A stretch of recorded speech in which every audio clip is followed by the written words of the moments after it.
Hello बच्चों, आज के इस लेक्चर का टॉपिक है हाइब्रिडाइजेशन। लेकिन हम हाइब्रिडाइजेशन के बारे में, ये कैसा है, क्या होता है, कितने तरीके का होता है ना, इसको कैसे डिटरमाइन करते हैं, ये सब जानने से पहले हम सबसे पहले आज ये जानेंगे, और ये बहुत ही इंपॉर्टेंट है कि इस हाइब्रिडाइजेशन की नीड आखिर हमें इस जगह पर क्यों पड़ रही। तो मैं सबसे पहले ये बता दूं कि अगर किसी ने बैलेंस बॉन्ड थ्योरी वाला जो वीडियो था, अगर वो नहीं देखा हो तो वो जरूर देखें, अदरवाइज हाइब्रिडाइजेशन पढ़ने का कोई फायदा नहीं होने वाला है ना। क्योंकि बैलेंस बॉन्ड थ्योरी में हमने जाते जाते ये बोला था लास्ट में कि ये कुछ मॉलिक्यूल थे डायटोमिक, जिनके एक्सप्लेनेशन तो इन्होंने दिए कि वो कैसे बन सकते हैं, लेकिन जो पॉलीएटॉमिक मॉलिक्यूल थे उनके एक्सप्लेनेशन इन्होंने नहीं दी। मतलब valence bond theory methane, beryllium chloride जैसे कुछ मॉलिक्यूल थे जिनकी ज्योमेट्री को समझाने में कैपेबल नहीं थी। तो हम सबसे पहले ये जानेंगे आज, हाइब्रिडाइजेशन जानने से पहले, कि ऐसी क्या प्रॉब्लम थी बैलेंस बॉन्ड थ्योरी में जिसकी वजह से हमें हाइब्रिडाइजेशन की जरूरत पड़ी। हाँ, मैं इतना बता सकता हूँ अभी कि हाइब्रिडाइजेशन को आप ऐसे समझो कि बैलेंस बॉन्ड थ्योरी में जो कमियां थी उसको दूर किया गया और उस बैलेंस बॉन्ड थ्योरी को अपडेट किया गया हाइब्रिडाइजेशन जैसे कॉन्सेप्ट को ऐड कर। तो मैं इसका एक एग्जांपल लेता हूँ, सबसे पहले मीथेन का। देखिए यहाँ पर इसको हम limitation of valence bond theory कह सकते हैं, क्योंकि अगर कंप्लीट नहीं है तो उसको कंप्लीट करना पड़ेगा, या इसको अपडेट किया गया कि भाई ज़्यादा से ज़्यादा मॉलिक्यूल तक हम पहुँचे, ज़्यादा से ज़्यादा मॉलिक्यूल के फॉर्मेशन को एक्सप्लेन कर पाएँ। तो आप जानते हो कि बैलेंस बॉन्ड थ्योरी में जब ओवरलैपिंग वाला कॉन्सेप्ट इंट्रोड्यूस किया गया था तो उन्होंने बताया था कि एस ऑर्बिटल, पी ऑर्बिटल एक दूसरे को ओवरलैप करते हैं, एक एस फिर दो पी ऑर्बिटल, अगर दो बॉन्ड बन रहे हैं तो, है ना, ऐसे करके ऑर्बिटल्स की ओवरलैपिंग से बॉन्ड बनता है। हम लोग ये जानते हैं कि जो नॉर्मल पी ऑर्बिटल होते हैं, ये जो पी ऑर्बिटल हैं वो एक दूसरे के परपेंडिकुलर होते हैं 90 डिग्री। तो अगर हमने यहाँ पर मीथेन का अगर एक एग्जांपल लिया तो इस मीथेन में कार्बन 4 बॉन्ड बना रहा है 4 हाइड्रोजन के साथ। इसका मतलब कार्बन के 4 ऑर्बिटल ओवरलैप करेंगे हाइड्रोजन के ऑर्बिटल से। तो हाइड्रोजन के पास कौन सा ऑर्बिटल है, आप देख रहे होंगे हाइड्रोजन के पास केवल, सभी हाइड्रोजन में देखें तो सभी में एस ऑर्बिटल रहेगा। लेकिन ये जो कार्बन होता है उसके पास 2s में 2 होते हैं और 2p में 2 होते हैं। तो उस हिसाब से कार्बन के अगर मैं चेक करूं तो s में 2 हैं और p में 2 हैं, ये 2s एंड 2p। अब पहली बात तो बैलेंस बॉन्ड थ्योरी के हिसाब से इसको 4 अनपेयर्ड इलेक्ट्रॉन की जरूरत है, 4 अनपेयर्ड इलेक्ट्रॉन की जरूरत है, क्योंकि 4 बॉन्ड बनाने इसको अलग अलग हाइड्रोजन एटम के साथ। तो इसके पास तो 4 अनपेयर्ड इलेक्ट्रॉन है नहीं। हालांकि बैलेंस बॉन्ड थ्योरी में थोड़ा अपडेट ये पॉइंट भी किया गया था कि अगर ये एक इलेक्ट्रॉन को p ऑर्बिटल में प्रमोट कर ले तो ये 4 अनपेयर्ड रख सकता है, ये excited state of the carbon बोली जा सकती है। लेकिन अगर ये एक s और 3 p ऑर्बिटल है जो हाइड्रोजन के s ऑर्बिटल से ओवरलैप करेंगे, मान लो एक एक ने किया ss, एक ने किया sp, फिर sp और sp ऑर्बिटल। लेकिन उस हिसाब से मीथेन जो बनना चाहिए वो कैसा बनना चाहिए, हर एक p ऑर्बिटल कितने बॉन्ड एंगल पर होता है, 90 डिग्री पर होता है। p ऑर्बिटल जो तीनों होते हैं वो एक दूसरे के 90 डिग्री पर होते हैं। s तो नॉन डायरेक्शनल है। तो उनके हिसाब से अगर मैं मीथेन का फॉर्मेशन समझाऊं तो मीथेन मॉलिक्यूल में जो बॉन्ड एंगल है that should be 90 degree, but bond angle आता है 109 डिग्री 20 मिनट और ज्योमेट्री आती है टेट्राहेड्रल। हम तो किसी भी तरीके से बैलेंस बॉन्ड थ्योरी को अगर मान के चलें तो बता ही नहीं पाएंगे कि methane is tetrahedral. This is the problem in valence bond theory कि वो मीथेन के टेट्राहेड्रल ज्योमेट्री को कैसे समझाए, क्योंकि कार्बन के पास एक s और 3 p ऑर्बिटल हैं जिनको 4 हाइड्रोजन के साथ बॉन्ड बनाना है। तो तीनों p ऑर्बिटल 90 डिग्री पर, s नॉन डायरेक्शनल।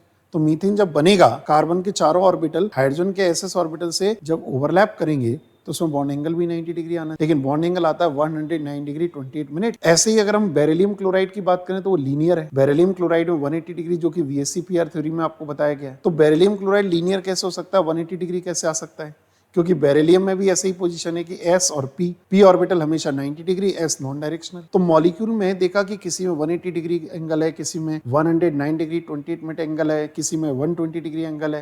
लेकिन अगर मैं वैलेंस बॉन्ड थ्योरी को कंसीडर करूं तो हर मॉलिक्यूल में p ऑर्बिटल जो कि 90 डिग्री पर है तो बॉन्ड एंगल भी 90 डिग्री का होना चाहिए था, लेकिन ऐसा नहीं था। तो हमने सबसे पहले ये देखा है कि it could not explain the shape and geometry of the molecule like methane, ammonia and water. मतलब हमें बैलेंस बॉन्ड थ्योरी से methane, ammonia, water, beryllium chloride, BF3 जैसे मॉलिक्यूल की ज्योमेट्री समझाने में हेल्प नहीं मिल रही थी। उसका रीजन आपको समझ में आ रहा होगा। अगर मैं बैलेंस बॉन्ड थ्योरी को कंसीडर करूं तो हर मॉलिक्यूल में 90 डिग्री एंगल, लेकिन हर मॉलिक्यूल की ज्योमेट्री अलग अलग थी। ये प्रॉब्लम बैलेंस बॉन्ड थ्योरी में आई। हुआ क्या कि एक नया कॉन्सेप्ट जिसको हमने पॉलिंग ने एक्सप्लेन किया और उसको इंट्रोड्यूस किया बैलेंस बॉन्ड थ्योरी में, उस कॉन्सेप्ट का नाम था हाइब्रिडाइजेशन। मतलब मैं अब ये बोल सकता हूँ कि हाइब्रिडाइजेशन इस बैलेंस बॉन्ड थ्योरी की जो प्रॉब्लम है उसको दूर करने में कैपेबल था। तो हाइब्रिडाइजेशन एक नया hypothetical concept valence bond theory में ऐड कर दिया गया और इस थ्योरी को अपडेट कर दिया। तो पॉलिंग जो साइंटिस्ट थे उन्होंने हाइब्रिडाइजेशन जैसे हाइपोथेटिकल कॉन्सेप्ट को इंट्रोड्यूस करके इसको मॉडर्न बैलेंस बॉन्ड थ्योरी बनाया। तो आप सबसे पहले ये बार बार सोचते रहें कि hybridisation is used to explain geometry of the polyatomic molecule. तो what is the need of the hybridization आपको समझ आ गया होगा। बैलेंस बॉन्ड थ्योरी में जो कमियां थी उसको दूर करने के लिए एक कॉन्सेप्ट इंट्रोड्यूस किया गया जो पॉलिंग ने किया था और उस कॉन्सेप्ट का नाम था हाइब्रिडाइजेशन। अब हम देखते हैं कि एक्चुअल में ये हाइब्रिडाइजेशन है क्या, है ना, और कैसे ये हमारी प्रॉब्लम को दूर कर सकता है, ये हम जानेंगे अब आगे। इस हाइब्रिडाइजेशन को समझने के लिए सबसे पहले हम मीथेन का ही एग्जांपल लेते हैं और उससे पूरे वन बाई वन एक पैटर्न देखते हैं कि हाइब्रिडाइजेशन किस तरीके से हेल्पफुल है मीथेन की टेट्राहेड्रल ज्योमेट्री को समझने की। तो चलो देखते हैं कि जैसे मीथेन आप देख रहा है कि इसमें कार्बन एक सेंट्रल एटम है और उसके चारों तरफ 4 हाइड्रोजन के साथ वो बॉन्ड बना रहा है, 4 बॉन्ड बना रहा है। इससे ये बात तो समझ में आती है कि कार्बन के पास कम से कम 4 ऑर्बिटल होने चाहिए, हाफ फिल्ड एटॉमिक ऑर्बिटल, जो हाइड्रोजन के साथ ओवरलैप करें। लेकिन हाइब्रिडाइजेशन जो कि एक नया कॉन्सेप्ट इंट्रोड्यूस किया गया है उसमें ये बताया गया है कि कार्बन में हाइड्रोजन से ओवरलैप करने से पहले कुछ चेंजेस होते हैं जिससे कि वो टेट्राहेड्रल मॉलिक्यूल बना पाए। तो उन चेंजेस को ही हम हाइब्रिडाइजेशन कहते हैं। अब वो चेंजेस क्या होते हैं एक बार वो देखते हैं। लेकिन ये होते किसमें? सेंट्रल एटम में, किसी भी मॉलिक्यूल के। इस समय सेंट्रल एटम कौन है? कार्बन। तो उसमें जो चेंजेस होंगे उसको हाइब्रिडाइजेशन कहा जाएगा। अब देखो कार्बन के पास अगर हम ग्राउंड स्टेट इलेक्ट्रॉनिक कन्फर्मेशन देखें तो 2s में 2 हैं और 2p में 2 हैं। लेकिन इससे पता चल रहा है कि हाफ फिल्ड एटॉमिक ऑर्बिटल सिर्फ 2 ही है, तो उससे तो काम चलने वाला है नहीं। हाफ फिल्ड एटॉमिक ऑर्बिटल कम से कम 4 होने चाहिए क्योंकि कार्बन को 4 बॉन्ड बनाने। तो सबसे पहले क्या हुआ कि 2s का एक इलेक्ट्रॉन एक्साइटेड स्टेट में 2p में गया। तो अब हमारे पास एक s और 3 p ऑर्बिटल हैं, p और p ऑर्बिटल जैसे कि एक्चुअल में होते थे। एक s 3 p, s में एक इलेक्ट्रॉन, p में 3 ऑर्बिटल में 3 इलेक्ट्रॉन। अब देखो हुआ क्या है कि ये जो 2s है और ये जो 2p के 3 ऑर्बिटल हैं जो कि एक दूसरे से 90 डिग्री के एंगल पर हैं। तो हाइब्रिडाइजेशन के अकॉर्डिंग ये बोला जाता है कि 2s और 2p जो कि कार्बन के ऑर्बिटल हैं आउटरमोस्ट ऑर्बिट के, उन ऑर्बिटल्स में एक दूसरे के साथ वो मिक्स हो जाते। 2s और 2p के जो 90 डिग्री के एंगल पर हैं, उनका ये कहना है कि ये 2s और 2p जो नियरली सेम एनर्जी के ऑर्बिटल हैं आपस में पूरी तरह मिक्स होकर नए ऑर्बिटल में कन्वर्ट हो जाते। मतलब उनका एक तरह से मेक ओवर हो। 3 p ऑर्बिटल और एक s ऑर्बिटल, कितने मिले टोटल? 4। चारों ऑर्बिटल मिलकर एनर्जी का डिस्ट्रीब्यूशन करके 4 नए तरीके के ऑर्बिटल बना लिए जिन्हें हम हाइब्रिड ऑर्बिटल बोलते हैं। देखो आप, एक s 3 p ऑर्बिटल, यहां पर आप देख रहे होगे ऐसे, this is 1 and this is 2 and this is 3 and this is 4। खास बात ये कि जो 4 नए ऑर्बिटल बने इनकी एनर्जी, शेप सब कुछ एक जैसा था। मतलब जितने भी हाइब्रिड ऑर्बिटल बनते हैं उन सब की एनर्जी और शेप सेम होता है। लेकिन पता है इंटरेस्टिंग, सबसे इंटरेस्टिंग बात क्या थी कि चारों ऑर्बिटल, कार्बन के जो 4 ऑर्बिटल नए, पहले कौन से थे? एक 2s और 3 2p। 4 नए जो ऑर्बिटल बने उनके नाम क्या है? sp3 sp3 sp3 sp3। तो ये चारों ऑर्बिटल 109 डिग्री 28 मिनट के एंगल पर सेट हो जाता। अब कार्बन पूरी तरह से प्रिपेयर्ड है हाइड्रोजन के साथ ओवरलैप करने के लिए। लेकिन आप ध्यान दे रहे होंगे कि अब कार्बन हाइड्रोजन के साथ जो ओवरलैप करेगा उसमें sp3 ऑर्बिटल को यूज करेगा। तो कार्बन का sp3 हाइड्रोजन का s, कार्बन का sp3 अगले हाइड्रोजन का s, कार्बन का sp3 अगले हाइड्रोजन का s, इस तरीके से ये 4 बॉन्ड बना सकता है। तो हाइब्रिडाइजेशन जो प्रोसेस है वो किस में हुआ? कार्बन में हुआ।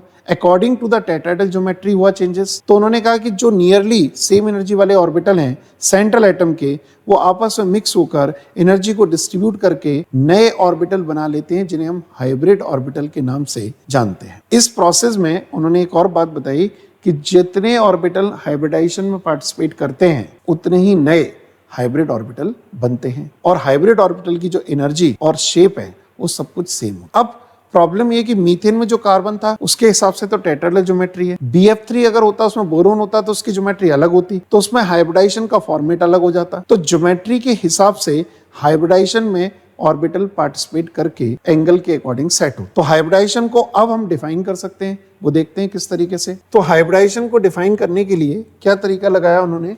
Hybridization is defined as the mixing of atomic orbital, mixing of atomic orbital belonging to the same atom। ये same atom कौन सा होता है मालूम है?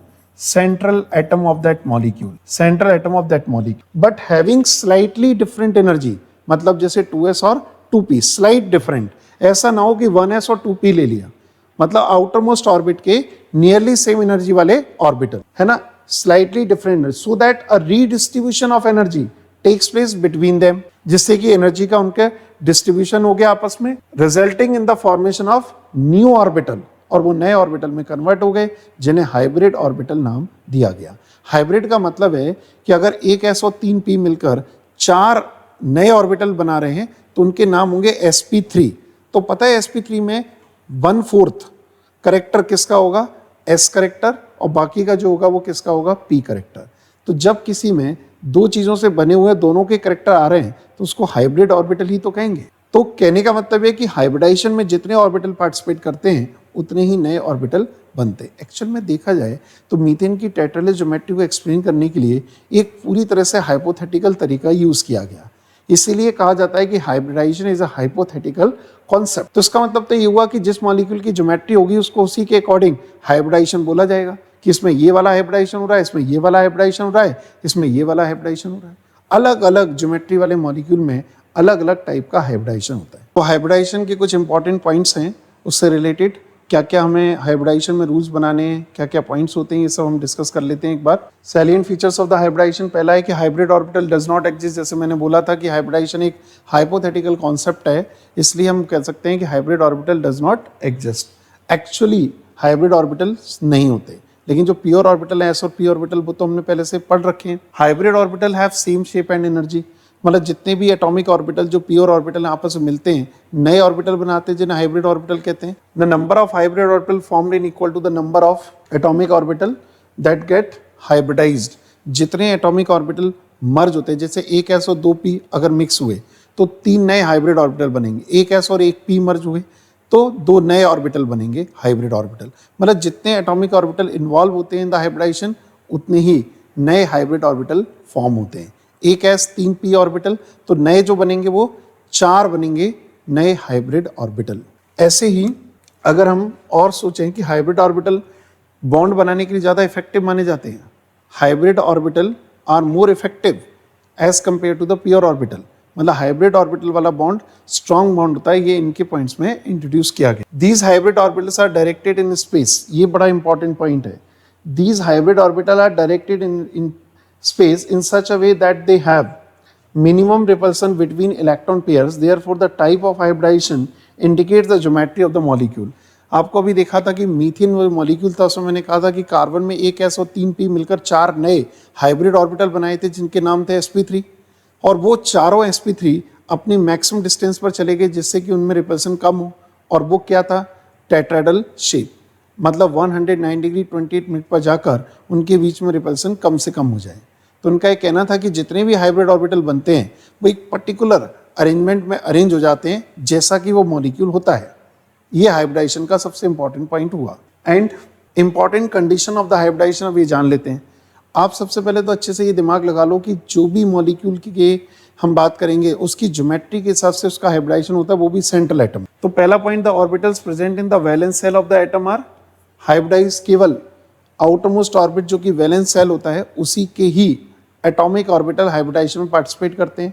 जैसे कि कार्बन में था 2s2p, बोरोन में है 2s2p, आउटरमोस्ट सेल के ऑर्बिटल ही हाइब्रिडाइजेशन में पार्टिसिपेट करेंगे। The orbital undergoing hybridisation should have the almost equal energy. Almost equal मतलब 2s2p चलेगा लेकिन 1s2p नहीं चलेगा। मतलब 2s2p मतलब नियरली सेम एनर्जी के ऑर्बिटल ही हाइब्रिडाइजेशन में पार्टिसिपेट करेंगे।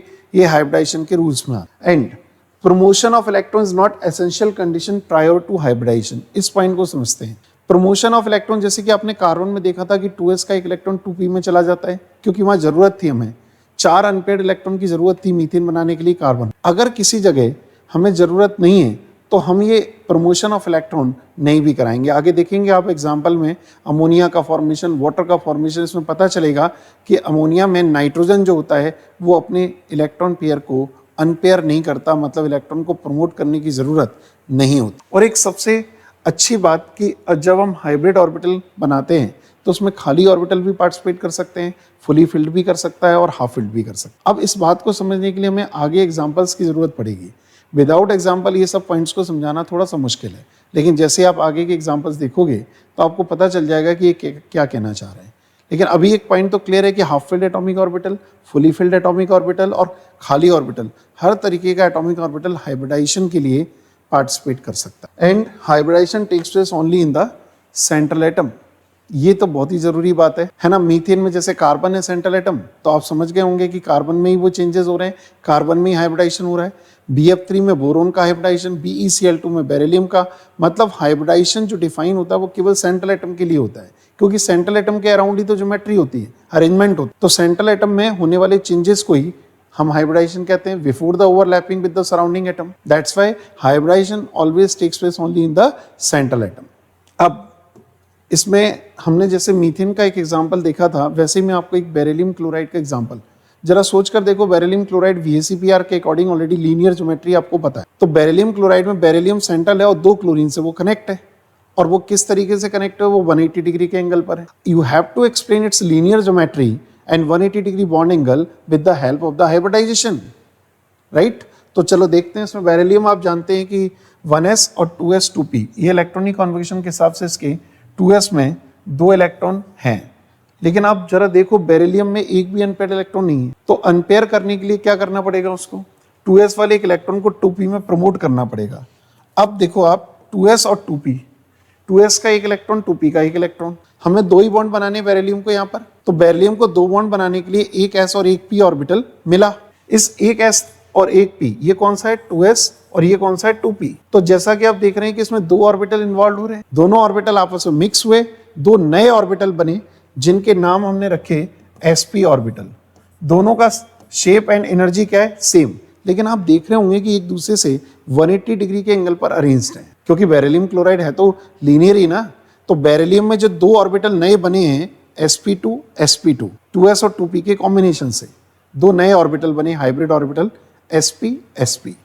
अब बेरिलियम के पास जो कि सेंट्रल एटम है, 2 नए ऑर्बिटल हैं sp sp, वो क्लोरीन के साथ ओवरलैप कर सकते हैं और बॉन्ड बना सकते हैं। That's why its geometry is linear. तो approximately same energy 2s 2p के ऑर्बिटल आपस में मर्ज हुए, नए ऑर्बिटल बने जिनका शेप और एनर्जी क्या थी, सेम, और वो एक दूसरे से 180 डिग्री के एंगल पर set. This is the hybridisation. Again अगर हम BF3 का एग्जाम्पल देखें तो आप समझ रहे होंगे कि BF3 ट्राइगोनल प्लेनर है ना। उस हिसाब से देखें तो बोरोन में 3 बॉन्ड बनने। अब बोरोन की कंडीशन चेक करते हैं एक बार। बोरोन में 2s2 2p1 है, 2s में 2, 2p में 1। फिर से वही प्रॉब्लम कि बोरोन में अनपेयर्ड एक ही है, लेकिन हमें चाहिए 3 अनपेयर्ड। तो 2s का एक इलेक्ट्रॉन प्रमोट होकर किस में जाएगा, 2p। तो उस हिसाब से 2s का 1 और 2p के 2। अब हमें क्या करना है कि एक s और 2 p ऑर्बिटल, आप देखो यहाँ पर एक 2s ऑर्बिटल है, एक 2 2p ऑर्बिटल है, इसके 2 इलेक्ट्रॉन यहाँ पर मिले। तो एक s और 2 p मिलकर 3 नए ऑर्बिटल बनाएंगे जिन्हें हम हाइब्रिड ऑर्बिटल कहेंगे, और वो होंगे sp2। फिर से इंटरेस्टिंग बात, ये तीनों sp2 ऑर्बिटल अरेंज्ड एक दूसरे से 120 डिग्री के एंगल पर, क्योंकि BF3 मॉलिक्यूल ट्राइगोनल प्लेनर होता है। तो all the 3 sp2 orbital of the boron which is the central atom are arranged at 120 degree angle. That's why we can explain trigonal planar geometry of BF3। तो इस हिसाब से आपने beryllium chloride में एक बार फिर से चेक करते हैं। बेरिलियम क्लोराइड में एक s और एक p यूज हुआ, तो हम बोलेंगे कि बेरिलियम क्लोराइड में जो बेरिलियम है उसमें जो हाइब्रिडाइजेशन का टाइप है वो sp है। मतलब लीनियर ज्योमेट्री के लिए sp हाइब्रिडाइजेशन, एक s एक p मिलकर 2 नए sp जो 180 डिग्री के एंगल पर सेट है। लेकिन जब हम BF3 में गए तो उसकी ज्योमेट्री कैसी थी, ट्राइगोनल प्लेनर। तो BF3 में एक s और 2 p मिले, 3 नए sp2 बने जो कि 120 डिग्री के एंगल पर थे। तो what is the hybridisation of the boron in BF3, है ना। तो बोरोन का हाइब्रिडाइजेशन बोला जाएगा sp2। ऐसे ही सिमिलरली हमने सबसे पहले मीथेन का एग्जांपल देखा था। तो मीथेन के केस में जो कार्बन है वो टेट्राहेड्रल अरेंजमेंट में है। तो कार्बन में एक s 3 p ऑर्बिटल यूज हुए थे, इसलिए इस हाइब्रिडाइजेशन को नाम दिया गया sp3। तो पता है आपको यहाँ एक इंटरेस्टिंग बात नजर आ रही होगी कि ज्योमेट्री के हिसाब से हाइब्रिडाइजेशन के टाइप डिसाइड हो रहे हैं। मतलब अगर ज्योमेट्री लीनियर है तो sp हाइब्रिडाइजेशन, अगर ज्योमेट्री ट्राइगोनल प्लेनर है sp2, और अगर ज्योमेट्री टेट्राहेड्रल है तो sp3। और एक खास बात, अगर कहीं पर कार्बन ही सेंट्रल एटम हो और वो लीनियर मॉलिक्यूल में है तो उसका हाइब्रिडाइजेशन sp बोला जाएगा, और अगर कहीं कार्बन ट्राइगोनल प्लेनर अरेंजमेंट में है तो उसका हाइब्रिडाइजेशन sp2 बोला जाएगा, और अगर कहीं कार्बन टेट्राहेड्रल अरेंजमेंट में है तो उसका हाइब्रिडाइजेशन sp3 बोला जाएगा। इट मीन्स कि आप किसी एलिमेंट का हाइब्रिडाइजेशन फिक्स नहीं कर सकते, ये डिपेंड करता है कि वो एलिमेंट का एटम किस मॉलिक्यूल में है, उस मॉलिक्यूल की ज्योमेट्री क्या है। तो दैट्स वाई अगर बेसिकली हाइब्रिडाइजेशन देखें तो sp, sp2 और sp3 तीन तरीके के हाइब्रिडाइजेशन हमने जाने। अब यहाँ पर तो हमने अभी तक देखा कि कोई भी सेंट्रल एटम पर लोन पेयर था ही नहीं, है ना, सभी बॉन्ड पेयर थे। BF3 में 3 बॉन्ड पेयर, कार्बन मीथेन में 4 बॉन्ड पेयर, ऐसे हम और सारे मॉलिक्यूल की भी एक्सप्लेनेशन दे सकते हैं। लेकिन इस सीरीज में एग्जाम्पल में एक बहुत ही इंपॉर्टेंट एग्जाम्पल है अमोनिया, जो हमें एक्सप्लेन करना है। अमोनिया के मॉलिक्यूल को समझने के लिए, ammonia molecule is a pyramidal in shape, there is 1 lone pair on the central atom nitrogen and 3 bond pair, है ना, जिनसे 3 हाइड्रोजन कनेक्टेड हैं। ये हम BSc-PR थ्योरी के अकॉर्डिंग पहले से जानते हैं। But according to the geometry अगर हम देखें तो अमोनिया भी ज्योमेट्रिकली अगर देखें तो वो टेट्राहेड्रल माना जाएगा। ठीक है, तो अब देखते हैं कि अमोनिया के मॉलिक्यूल को हाइब्रिडाइजेशन के बेसिस पर कैसे समझाएं। तो नाइट्रोजन में आप देख रहे हैं कि उसका जो इलेक्ट्रॉनिक कॉन्फिगरेशन है वो 2s2 2p3 है, लास्ट 2s में 2 और 2p में 3। अब कायदे से देखा जाए तो नाइट्रोजन को बॉन्ड तो 3 ही बनाने, तो उसको 3 ऑर्बिटल की जरूरत है। लेकिन उसमें जो एक लोन पेयर दिख रहा है उसका भी एक पर्टिकुलर अरेंजमेंट है, क्योंकि हम जानते हैं कि अमोनिया की टेट्राहेड्रल ज्योमेट्री में लोन पेयर का पार्ट है। तो इस बार क्या हुआ कि जब हाइब्रिडाइजेशन हुआ तो हम उसको क्या बोलेंगे, sp3। क्यों मालूम है? क्योंकि एक s मतलब ये 2s जिसमें कि 2 इलेक्ट्रॉन है, और ये 2p के जो 3 ऑर्बिटल है इसमें कितने इलेक्ट्रॉन है, 3। तो 2s वाला ऑर्बिटल जिसमें कि हमें आगे अनपेयर करने की जगह ही नहीं, क्योंकि इसमें कोई एक्स्ट्रा ऑर्बिटल ही नहीं है, तो अनपेयर होगा कहाँ। तो s का ऑर्बिटल फुली फिल्ड, मैंने कहा था ना अभी पॉइंट्स में कि fully filled, half filled, backend, सभी तरीके के ऑर्बिटल हाइब्रिडाइजेशन में पार्टिसिपेट कर सकते हैं। तो इस बार क्या हुआ, 2s का जो कि फुली फिल्ड ऑर्बिटल है और 2p जो कि हाफ फिल्ड ऑर्बिटल है, 3 मिलकर 4 नए ऑर्बिटल बना दिए फिर से। मतलब किस तरीके का हाइब्रिडाइजेशन हुआ, जब टेट्राहेड्रल ज्योमेट्री तो हाइब्रिडाइजेशन इज फिक्स्ड sp3, लेकिन इस बार नाइट्रोजन के s फुली फिल्ड है और 2p 3 ऑर्बिटल हाफ फिल्ड है। तो 2s एंड 2p, एक s और 3p, कितने नए ऑर्बिटल बने, 4। चारों नए orbital sp3 sp3 sp3 sp। तो आप समझ गए होंगे कि जो अमोनिया है इसमें नाइट्रोजन का जो लोन पेयर है वो किस ऑर्बिटल में माना जाए, sp3 हाइब्रिड ऑर्बिटल में, क्योंकि नाइट्रोजन के पास p और ऑर्बिटल तो बचे ही नहीं लास्ट ऑर्बिट में। एक s 3p मिलकर नए ऑर्बिटल बन गए जिन्हें हम बोलते हैं हाइब्रिड ऑर्बिटल। तो नाइट्रोजन का ये जो लोन पेयर है वो sp3 हाइब्रिड ऑर्बिटल में है, और बाकी के 3 sp3 ने हाइड्रोजन के साथ बॉन्ड बना लिए। तो that's why this is the explanation pyramidal shape of the ammonia according to the hybridisation. अब कोई पूछे what is the hybridisation in nitrogen, in ammonia, तो अगर किसी की ज्योमेट्री टेट्राहेड्रल है तो आप डेफिनेटली कॉन्फिडेंटली कह सकते हैं कि सेंट्रल एटम का हाइब्रिडाइजेशन sp3 है। अगर किसी मॉलिक्यूल की ज्योमेट्री ट्राइगोनल प्लेनर है तो सेंट्रल एटम में sp2 ये फिक्स हो गया हर तरीके के मॉलिक्यूल के लिए। बट मॉलिक्यूल टू मॉलिक्यूल जरा उनका हाइब्रिडाइजेशन का प्रोसेस समझाने के लिए हमें एग्जाम्पल की जरूरत है। अब एक और एग्जाम्पल देखते हैं, वाटर। तो सबसे पहले ये सोचना कि वाटर की ज्योमेट्री क्या है। VSc-PR के अकॉर्डिंग आपको बताया था टेट्राहेड्रल, और ऑक्सीजन पर 2 लोन पेयर होते हैं और 2 बॉन्ड पेयर होते हैं। वो 2 बॉन्ड पेयर हाइड्रोजन के साथ कनेक्टेड है और 2 लोन पेयर भी कहीं ना कहीं ज्योमेट्री में पार्टिसिपेट कर रहे हैं। तो इस बार क्या हुआ, जरा ऑक्सीजन को चेक करते हैं। देखो ऑक्सीजन का इलेक्ट्रॉनिक कॉन्फिगरेशन देखें तो 2s 2p4 है। तो आप देख रहे हैं इसमें 2 पेयर्ड इलेक्ट्रॉन है और 2 अनपेयर्ड।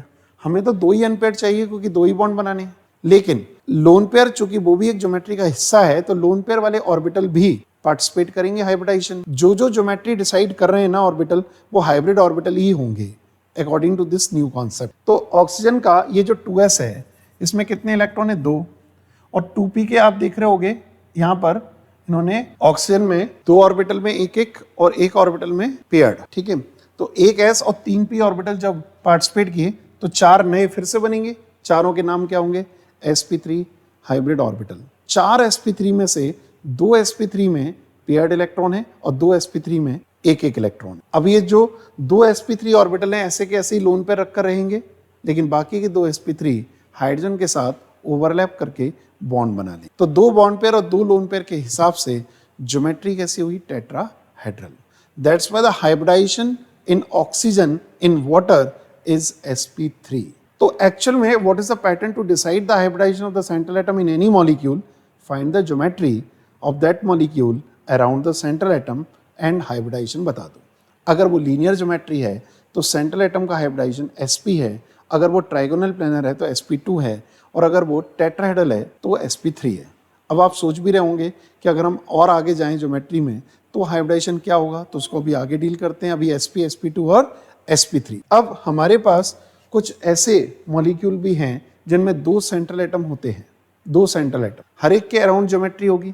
जैसे कि इथेन एक मॉलिक्यूल है, CH3 CH3, मतलब इसमें कार्बन सेंट्रल एटम है, लेकिन दो कार्बन सेंट्रल एटम है। आप देख पा रहे होंगे इसमें ज्योमेट्री में एक कार्बन फिर ये कार्बन, इसके अकॉर्डिंग भी टेट्राहेड्रल अरेंजमेंट है और इसके अकॉर्डिंग भी टेट्राहेड्रल अरेंजमेंट है, मतलब दोनों कार्बन का हाइब्रिडाइजेशन होगा इस समय। तो अब आप नेचुरली कह दो कि कार्बन में है ना 4 बॉन्ड बनाने, इस कार्बन को भी और इस कार्बन को भी 4 बॉन्ड बनाने। तो जब टेट्राहेड्रल अरेंजमेंट है तो what is the hybridisation of this carbon, सीधा सीधा आप बोल सकते हो sp3।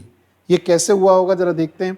एक कार्बन को पहले यहाँ वाले कार्बन को यहाँ लिया तो 2s में 2 2p में 2, लेकिन s का एक इलेक्ट्रॉन प्रमोट होकर 2p में पहुंचा, क्योंकि इसको 4 बॉन्ड बनाने के लिए 4 ऑर्बिटल की जरूरत है।